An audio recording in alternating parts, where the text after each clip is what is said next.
Jai Shri, start. Yes. Jai Shri. Yes, ma'am. Shall I start? Yes, ma. Warm greetings to everyone present here. My gratitude for giving me an opportunity to be amidst this gathering. HR and finance are both the crucial areas in any organization. Financial resources may be the lifeblood of a company, but human resources are the brains. Nevertheless, beware of little expenses. A small leak will sink a great ship. I heartily welcome you all for the national webinar on intersection of HR and finance, competing or complementing domains. Great vision without great people is irrelevant. I take immense pleasure to invite our most respected principal, Dr. M.G. Raghunathan sir, to welcome the gathering. Very good. Good morning, one and all present here. And the most esteemed resource person of the day, Mr. Madana Gopalan, Management Consultant and HR Trainer, Chennai. My dear colleague, Dr. Soumya, Head of the Department of Commerce, Shift 2. And my dear colleague, Dean Commerce, Dr. Geeta, and the host of this program. And all my colleagues who are all now participating in this wonderful webinar. Somehow or other, Guru Nanak College biggest team is Commerce team, sir. Department of Commerce and School of Commerce is biggest team. It hosts more than 10 to 12 degrees of commerce, like honors, commerce, general, corporate, and marketing management, ISM, and so many courses are there. And so this is the biggest school in our entire 6 schools of IT is there. So many schools are there. Likewise, this is and every other day or every day there are more than 2-3 webinars. Okay. That is how, because this is very difficult for me to schedule my time, and especially this shift to Commerce Department, School of Commerce is doing wonderful job. And I don't know how they are catching these eminent people like you, sir, Madana Gopalan, consultant, and every day they probably by the end of this pandemic, our students will be enriched and enlightened with much knowledge regarding commerce, all these things. I am very far to commerce somehow because I am basically a zoologist, a science person, but eagerly, slowly I am also learning.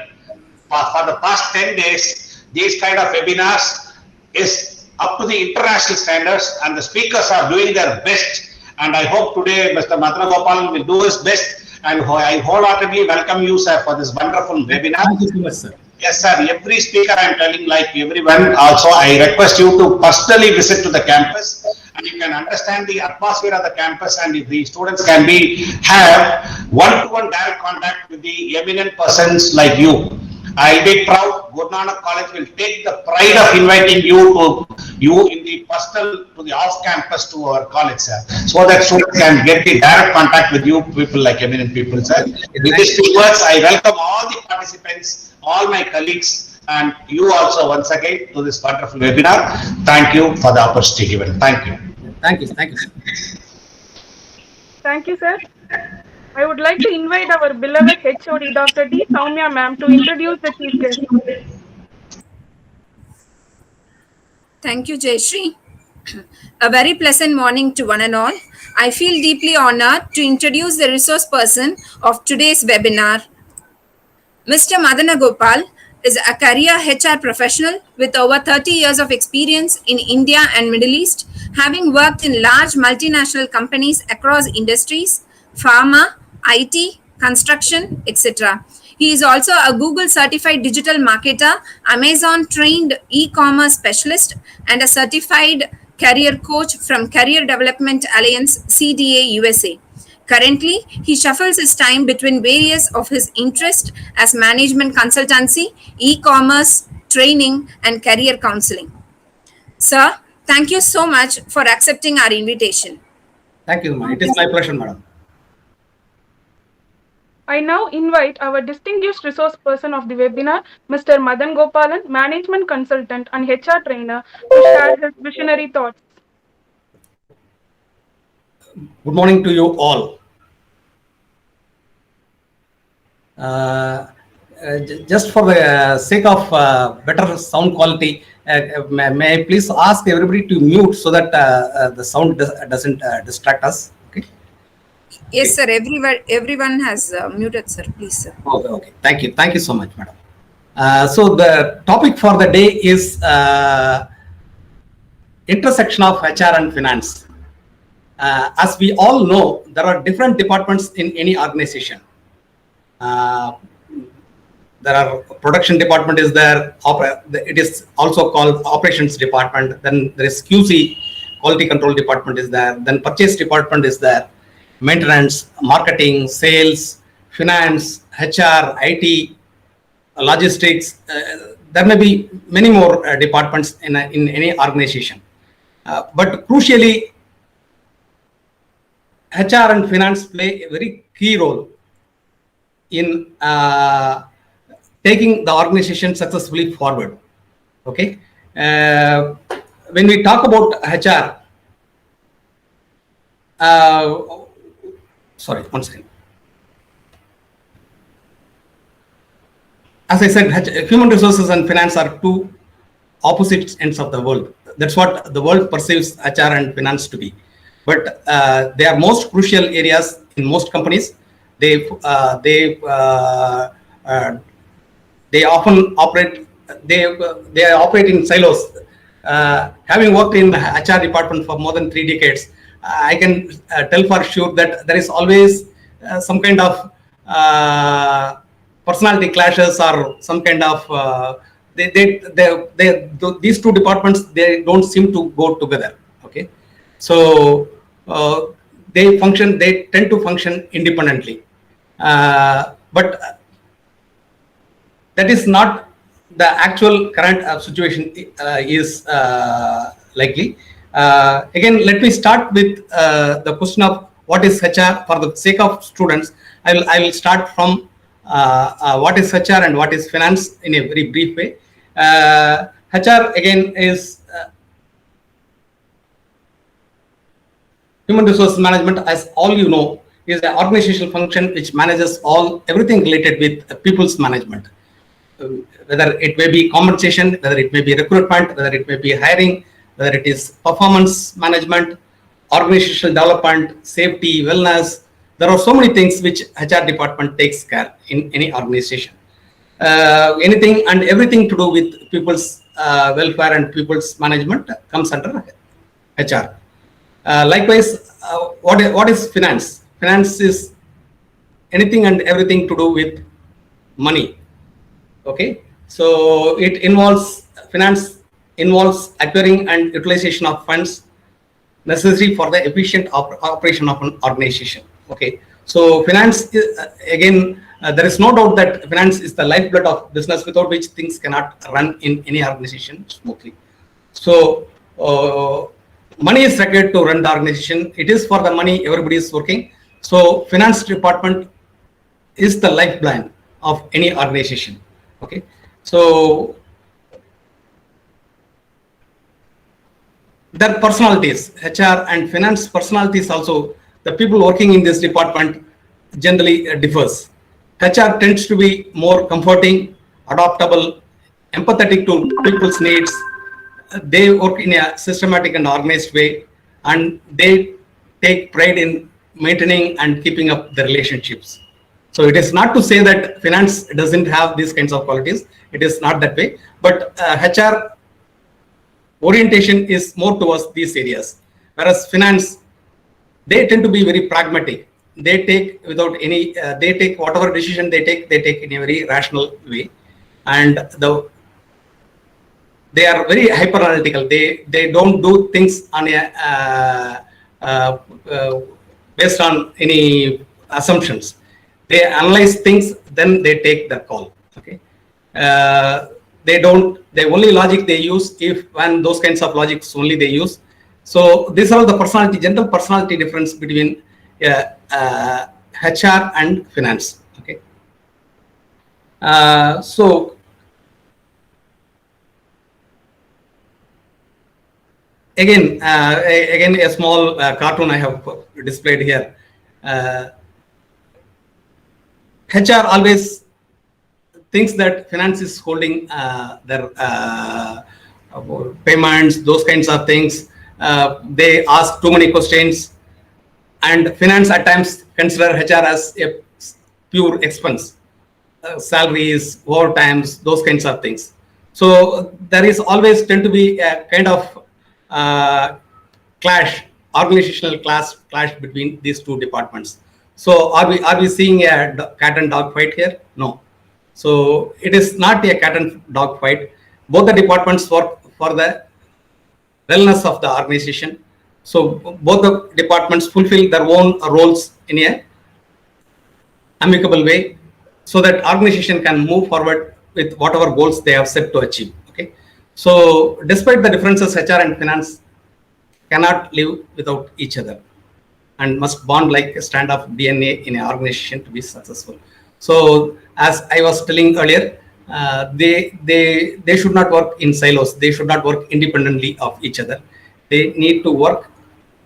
They need to work together, and they need to work in tandem, so that the larger organizational goals are achieved. Because we need people to run the organization. Likewise, we need finance or money to run the organization. So when people work, when people perform, when people fulfill their duties, then only organizations can make their revenues, and which again in turn comes to the finance department. So they need to work in tandem. They have got overlapping goals, and they depend on each other for the execution of the larger goals and strategies of the organization. Again, we are into a 21st century where disruptive technologies tend to change the overall business environment once in every 3 years. Earlier, it used to be long years. Now, the technology changes are so fast that disruption happens once in 3 years. So, by working independently, they cannot any goal cannot can be achieved in any organization. For that matter, all the departments in an organization, they need to work in tandem to achieve the larger organizational goals. It is very critical that departments work together. And as I was telling, in this 21st century, there is critical recognition is that employees play a crucial role in financial success or failure of an organization. Organizations value employees more. Now we are in a knowledge-based economy that is getting fast developed. So we cannot simply replace an experienced or knowledgeable employee. Getting a knowledgeable or experienced employee is a Herculean task nowadays. So to that extent, employees play a very critical role in organizational success or failure. Then talking about traditional business models, under traditional business models, employees are always considered as expense. I still remember I used to go and fight with finance department for any increments, for any overtime, why people need to be paid overtime and they put up extra work, those kinds of things. Finance department always used to, why you should have reduced overtime, why we need to give this much increment to anybody. So those kinds of questions are always being discussed and spoken between HR and finance. So to that extent, people are always considered in a traditional model. People were always considered as expenses. They bring expense to the company. That's what the old mindset was. The cost of salaries, benefits, hearing, resignation, everything involves a payment of amount to the employees. So organizations often strive towards efficient utilization of resources with minimal cost. So the overall idea of any organization is to efficiently use all the resources of an organization with a minimal cost, so that organization goals are achieved. In HR, when we talk about HR, it specifically applies to areas like lower recruitment cost, lower benefit rates, and less expensive training. So people are always needed to be trained so that they are best suited for any kind of position what they do. So there is an expense associated with training. There is an expense associated with the benefits what we are giving. There is expense associated with recruiting employees to the organization. So these are all the HR functions. Talking about contribution and performance, in traditional method, it is barely recognized. In traditional model of human resource management, it was barely recognized. And in my knowledge, Infosys was one company which recognized the contribution of the employees way earlier in 1999 itself. It in its balance sheets, in its books, it came out with a term called value of its human resources. It started putting value for its human resources in its financial books. So it was way back in 1995, Infosys has started putting and stressing the recognition of value of human resources. So there is a beautiful quote by Mr. Narayana Murthy, who is the co-founder of Infosys. He always used to say, our assets walk out of the door each evening. We have to make sure that they come back the next day morning. So he was so particular about employees' welfare, and he recognized the contribution of employees. He treated them as an assets, like any other assets of the organization. Human resources are the primary assets with which company makes progress. Any organization makes progress. So Mr. Narayana Murthy used to, this is a famous quote by him. In today's value, if you see Infosys, each employee of Infosys carries a value of 1 crore rupees. That is the value it has attached. It has calculated the value of each of its employee, and this gets reflected in their financial books, that they have got so much of human resources with them and with the value.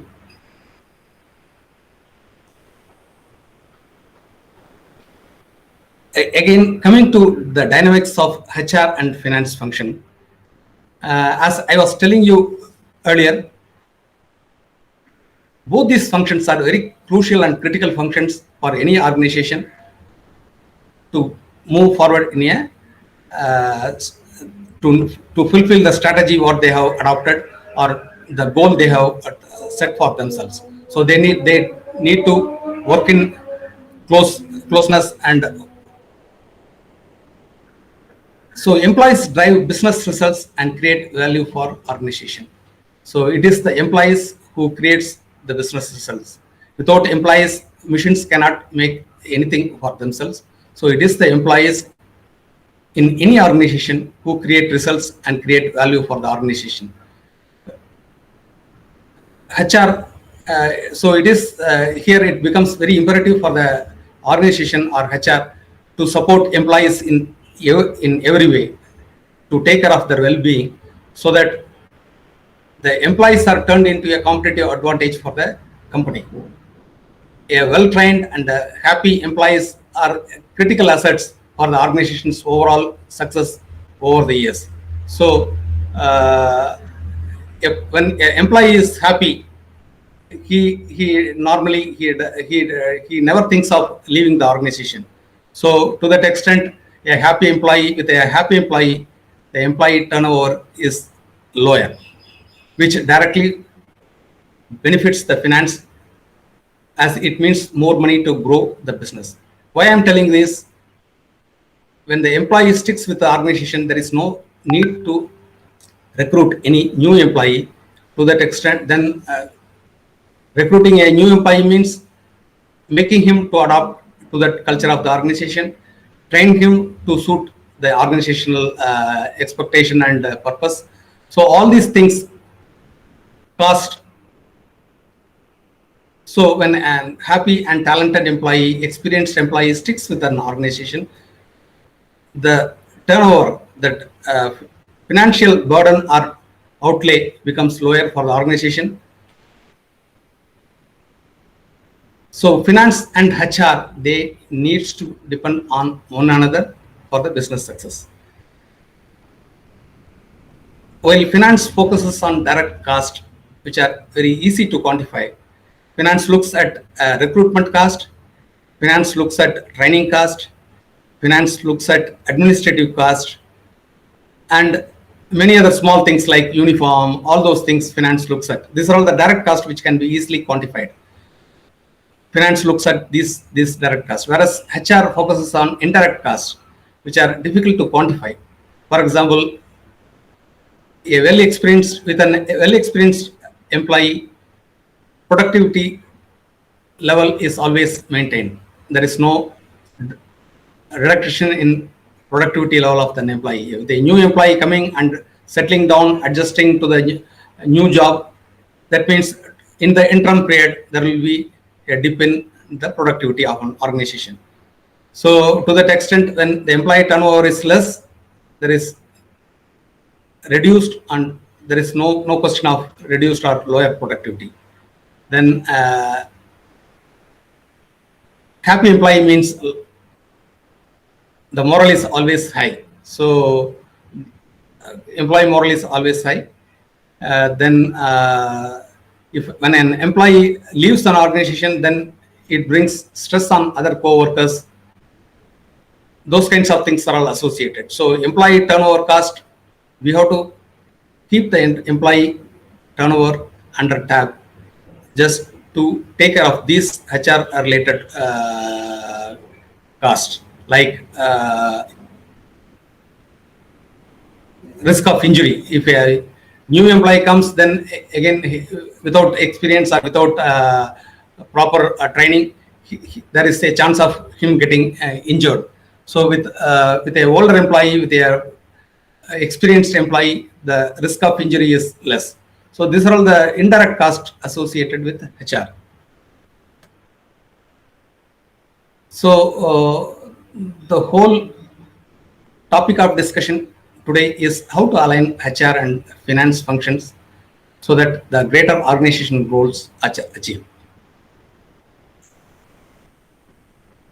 So when we talk about HR has to make sure that the resources, whatever they are recruiting, resources, whatever they are training, they have got right skills and competencies for the position they are being recruited. So it is the primary responsibility of HR to make sure that the resource what they recruit, the resource what they bring into the organization has the right competencies and right knowledge and experience to man that job. And they needs to be constantly engaged. They needs to be motivated so that the talented employee is retained in the organization. There is a lower attrition, employee turnover in the organization. So employee continues to work with the organization and it reduces the employee turnover. So this is also a primary function of HR to keep them motivated, keep them trained, keep them going, so that organization, this employee turnover gets lower and lower. So how to achieve these goals which HR has got? Certainly, employee needs to be trained. Good resource to be recruited, trained, and retained means it involves a cost outlay. So HR largely depends on budget for hiring activity, budget for training, and other such things to increase employee engagement activity within the organization.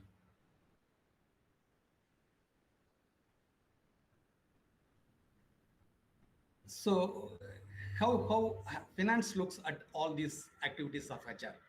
That is very interesting thing to understand. Finance always struggles to bring revenue into the organization to properly utilize the revenue. At the end of the day, the financial well-being of the organization determine the survival of the organization itself. So when finance well-being of the organization is not taken care, nobody can survive. The organization will collapse. So it is a responsibility of the finance to take care of the financial well-being of the organization. So they tend to look each and every activity in minute details so that no resource, no financial resource gets wasted. So they make budget, they make reward programs, all those things, so that while organizational goals as far as HR is taken care, financial goals are not impacted or adversely affected in any manner. So that is the goal which finance has got for themselves. So somehow they have to align these two goals. HR has got a goal to bring in the talented employees, train them and retain them, make them perform well, bring revenue out of their productivity. Whereas finance has got a role that whatever that hard-earned finances are well spent, there is no leakages, money is properly utilized, those kinds of tasks which finance takes care. And as astounding 70% of the company's operating expenses are spent on employees. Employee expense is one of the by far largest expense any organization makes. So around 70% of the operating expenses, this is a survey by Forrester, which is a business advisory firm. 70% of operating expenses are spent on human resources. When such huge amount is spent on human resources, there is when finance says that things needs to be taken care, it should be well understood and well received by anybody and everybody in an organization, especially human resources. So employee turnover costs are high because hiring and retaining talents involves several components. It begins with cost associated with. So today recruiting a person is a very expensive proposition. Basically, you have to contact, you have to release advertisements through known sources. You have to bring in people. I used to bring a lot of people through my social media contacts. We used to bring a lot of people. So going and recruiting, interviewing people, analyzing their performance, all these things are very expensive things. So anyhow, these things needs to be done to recruit a properly qualified and properly suitable person for the position or for the job. Then once that employee is recruited, once an employee is recruited, then he needs to be trained, he needs to be made suitable for the organization. So performance management, his performance management needs to be evaluated periodically. So all these things cost money. So employee turnover cost is a critical component. So it is being spent on recruitment, it is being spent on training and development, it is being spent on performance management and other employee benefits and welfare schemes. So by engaging employees in a positive way,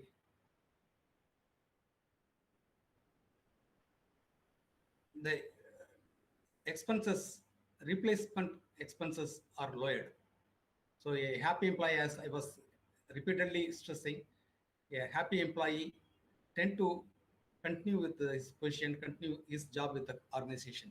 So he will not think of leaving the organization so that there is no need for the organization to recruit another employee. There is a study which shows that recruiting a new employee, a replacement employee, costs around 200% base salary of the previous employee. That is a huge cost for any company. So retaining a old employee always makes a sense. So for that, the critical element here is employee engagement. How to train him, how to keep him motivated, how to distribute benefits so that employee gets more motivated to do their part further and well. So all those things are a very critical part for the lowering of employee turnover costs.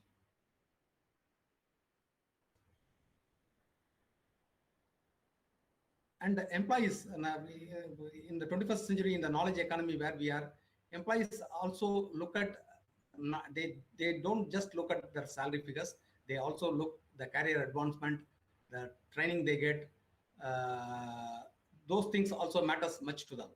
So cost associated with an employee,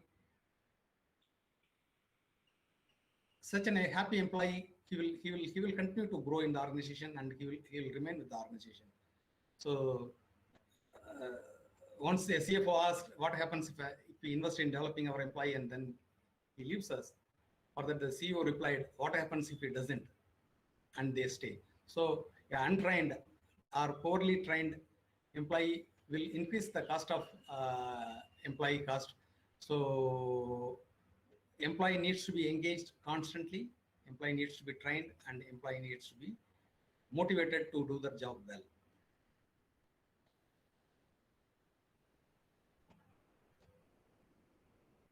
So how HR can optimize cost even while retaining their functional efficiency? There is no question that HR needs should have its functional efficiency at the topmost level, but at the same time HR also should look at how they can reduce or optimize the cost while performing their assigned duties and responsibilities.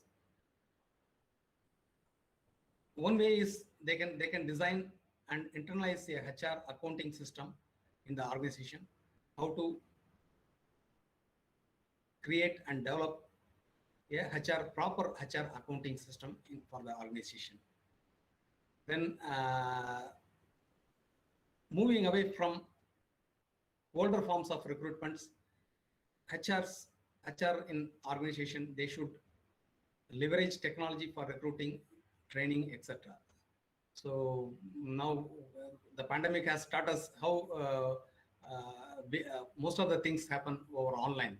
So HR can leverage online technologies for recruitment, training, etc.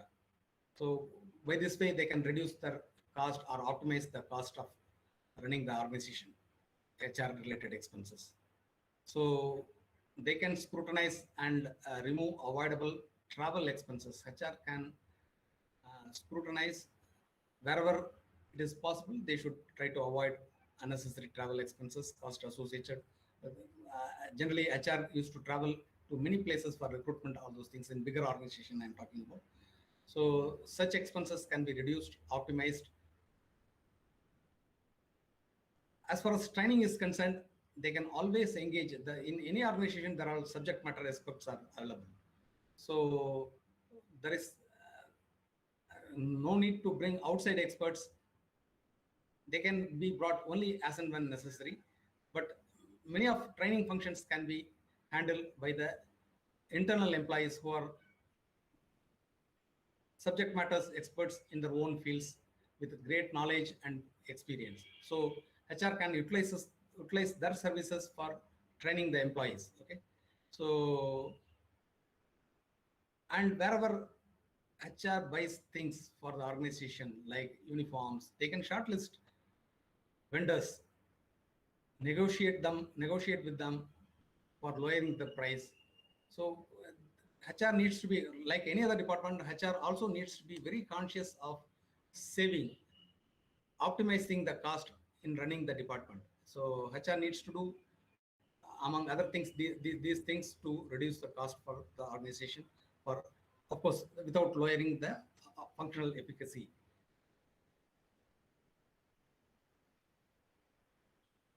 So coming to the topic of HR and finance collaboration. Sorry, I'm focusing more on HR side, being a HR person. That is quite natural.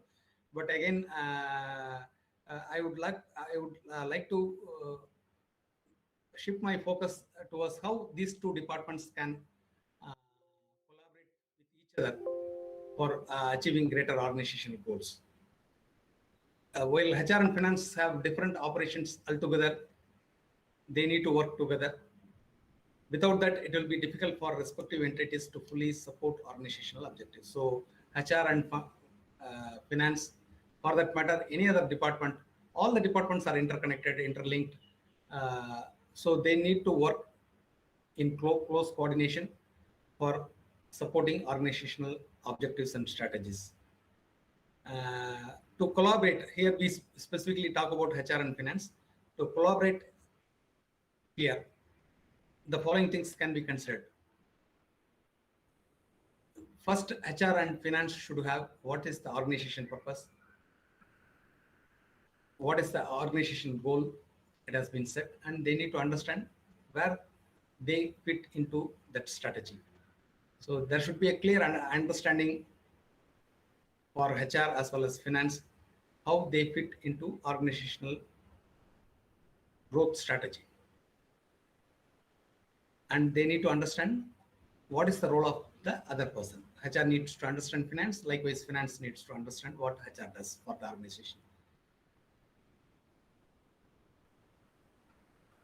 So quite naturally there will be a lot of overlapping duties and responsibilities they must be doing. So they need to understand how to best capitalize the resources for achieving the overall objectives and goals of the organization. So these three things are HR and finance needs to understand: the purpose of the organization, the goals of the organization, the individual responsibilities done by each department, and what are the overlapping things which they do. So these three things needs to be clear to both the departments.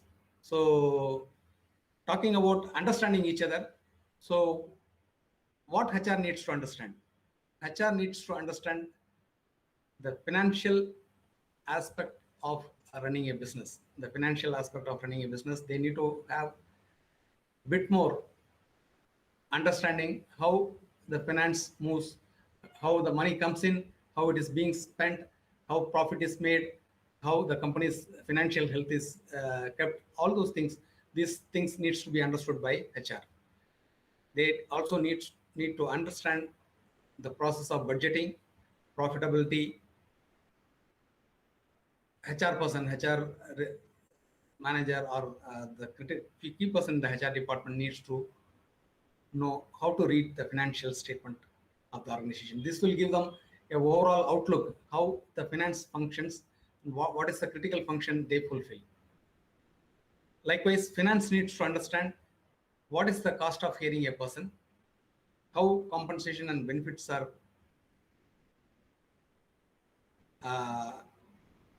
rolled out, how labor laws works, how much critical to invest in human resources.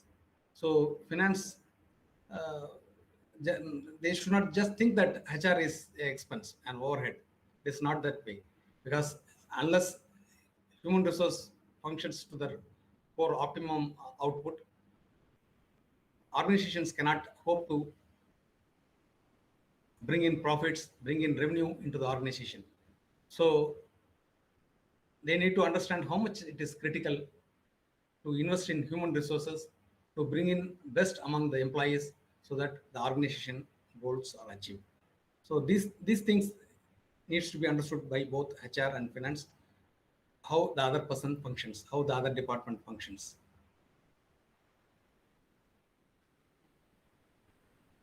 So at the end of the day, any investment on human resources is not a waste.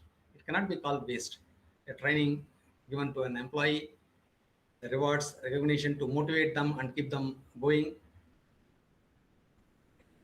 In one way or other, it brings in tangible results which reflects in the bottom line results of the company. So no amount of expense on human resources can be termed as wasteful expense or anything like that. So somehow or other, a better motivated employee will always bring in good tangible results for the organization's financial growth and stability. So this needs to be understood very clearly.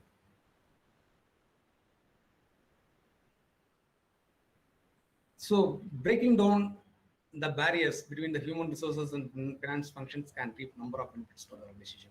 So when both the departments collaborate with each other, there will be a lot of clarity among what the other person tries to do, why he is doing that. So those kinds of clarity will bring in a lot of similarities and a lot of it will create a bond between the departments, so that they can work together and they can perform better. So organizations, they need to understand the strategic vision of the organization. So HR and finance function overall, I would like to say, if they collaborate and if they function together, it is a win-win situation for the organization. Both parties can benefit, as well as the organization will benefit. So it is very much critical they understand each other's role very well. They try to complement each other in their respective roles for the better organizational goals. So I started with a small cartoon whether are we seeing a cat and dog situation? No, it is not. There are instances where cat and dog also can go together. So I'm not determining who is cat and who is dog, but thing is that cat and dog can also go together for the overall HR and finance can go together for overall organizational well-being and financial well-being of the company.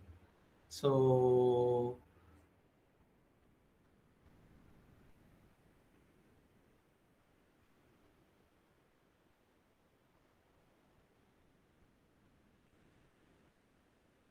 with this, I would like to play a small short video, which is on human resources accounting. It is a critical role with all new age companies. They tend to perform, as I was telling about Infosys, evaluating and quantifying the human resources what a company has got. It is of critical importance in today's time.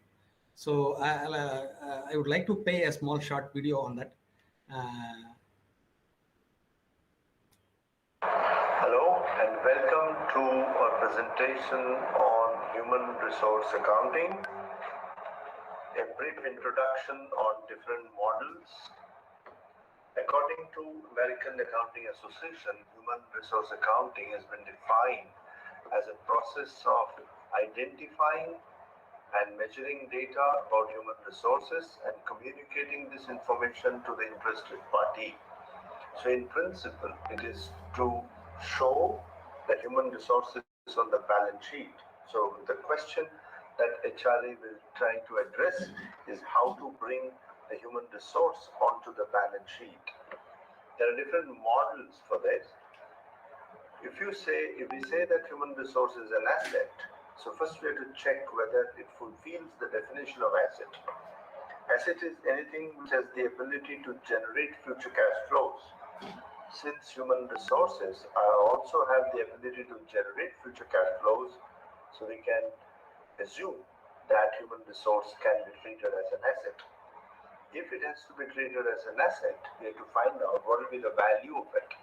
So the value, just like any other models of asset accounting, can be cost model or the present value model, which is also called discounted cash flow model.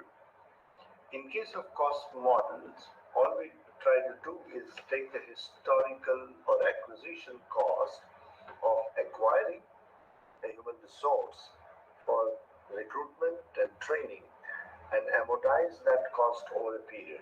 That is the historical cost. Whereas in case of replacement costs, we try to find out, instead of money spent, we would like to understand how much will be required to replace an existing human resource, either on an individual replacement cost basis or on a positional replacement base. But nonetheless, it is also, it again sticks to the cost only. In case of opportunity cost model, a single human resource, if it is required by different responsibility center, the value that each center is trying to put on this resource, the highest of that will be taken as the value of the human resource. In case of opportunity cost model, we use the concept of the benefit sacrifice. The opportunity cost is taken as the value that a department or a function or a responsibility center would like to pay to get that resource. So these cost models are not very popular, so they have not been used extensively in valuing the human resources. One of the commonly and popular models of showing the human resource on the balance sheet is a present value model, which is also called discounted cash flow model. The present value model tries to measure the economic value rather than simply record the investment at an historical or replacement cost. The model seeks to measure the value of the human resource on the basis of the present value of the services to be generated by the employee of an organization. And we assume that the value of the services generated is reflected by the salaries that we are ready to pay to that person. So, the present value model discounts the future salaries and employee related expenses at a certain rate of discount. Normally, the discount rate is the cost of capital.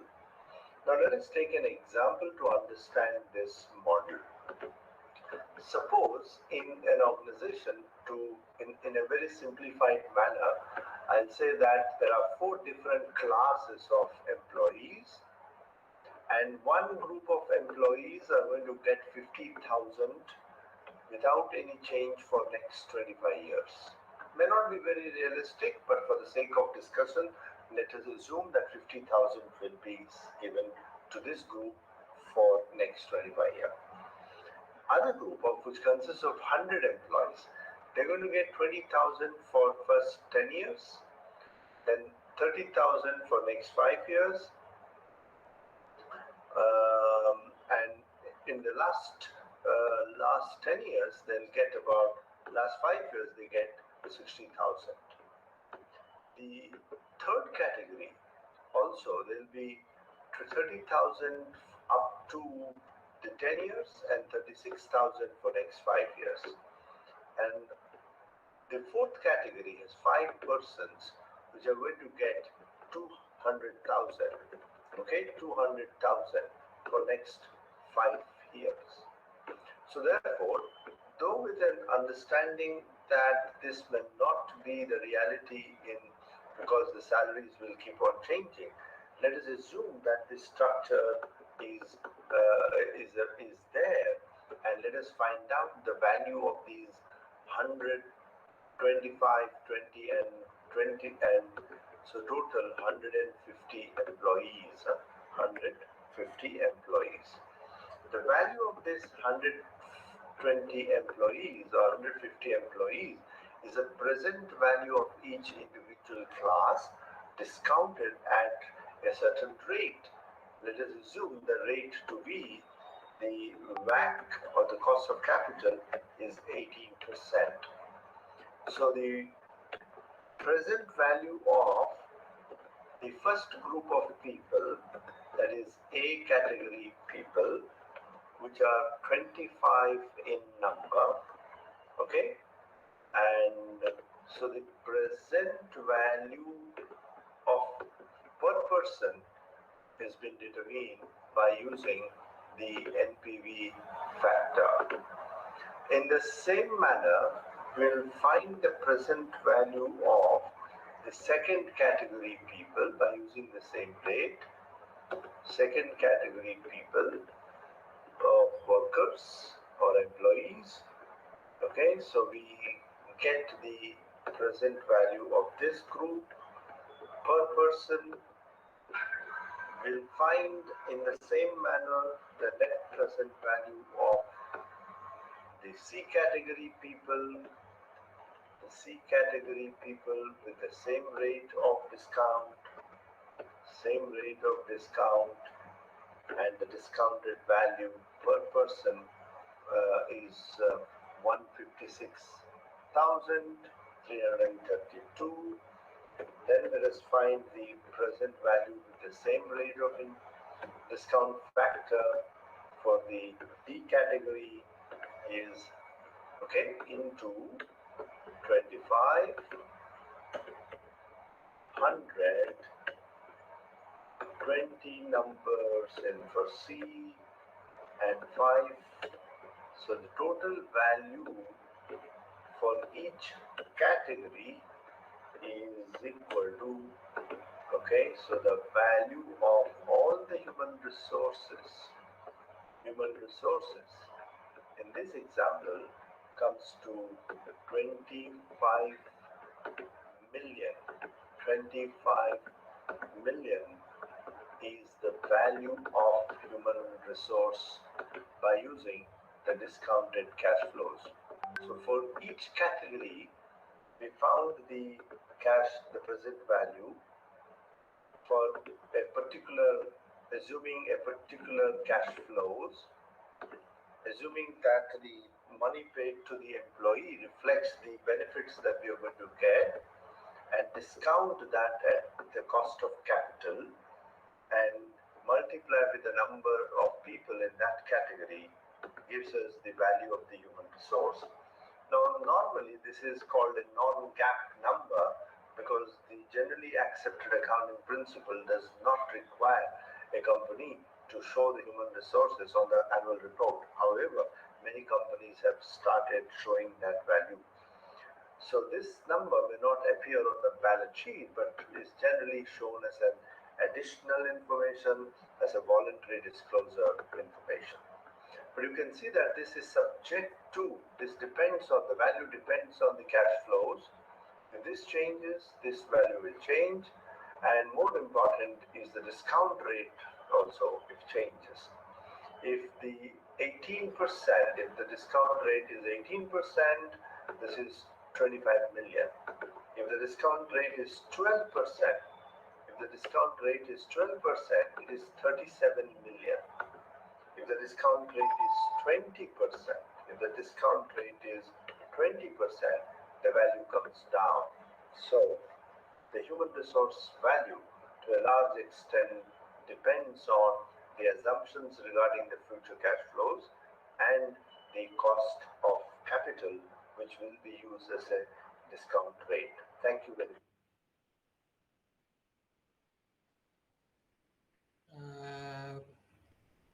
Okay, anyhow, my part of presentation is coming to an end. Hope you all enjoyed the presentation, and if you have got any queries, you can always send us your feedback. We will try to reply to you. Thank you so much. Thank you, sir, for your presentation. It was magnificent. We have understood from the session the importance of strong relationship between HR and finance. It is imperative that the investment in knowledge pays the best interest. A modern business in our evolving economy needs to have full support between HR and finance. I now invite Dr. S. Saudeshwari ma'am to deliver the vote of thanks.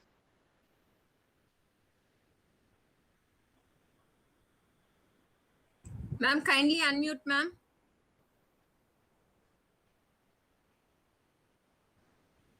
Okay, thank you. Good morning to one and all. Good morning, one and all present here. I deem it great privilege to propose the vote of thanks for the national webinar on intersection of HR and finance, competing or complementary domains. My first thanks goes to Lord Almighty for making this day on eventful one and for the smooth conduct of the meeting. Gratitude is the fairest blossom. It springs from the heart. My sincere thanks goes to guest and the person of the webinar, Mr. Mother Kobalan, Management Consultant and HR Trainer, for having accepted our invite and have made this a memorable one. Thank you, sir, for gracing this webinar with your in spite of your busy schedule. The webinar of this statue would not have been possible without the benevolent support of our management. I thank our respected General Secretary and correspondent, Mr. Mani Naya, for his constant motivation. Thank you, sir. My sincere thanks goes to our respected principal, Dr. M.G. Raghunathan, sir, who has always been our pillar of support in all our endeavors. Thank you, sir. My sincere thanks to our respected Vice Principal, Madam, Dr. N.C. Rajasri, who has always been encouraging guiding us to achieve more. Thank you, ma'am. I would like to thank Dr. R. Gita, Dean, School of Commerce, and the Associate Professor and the Head, Department of Business Honors. Thank you, ma'am.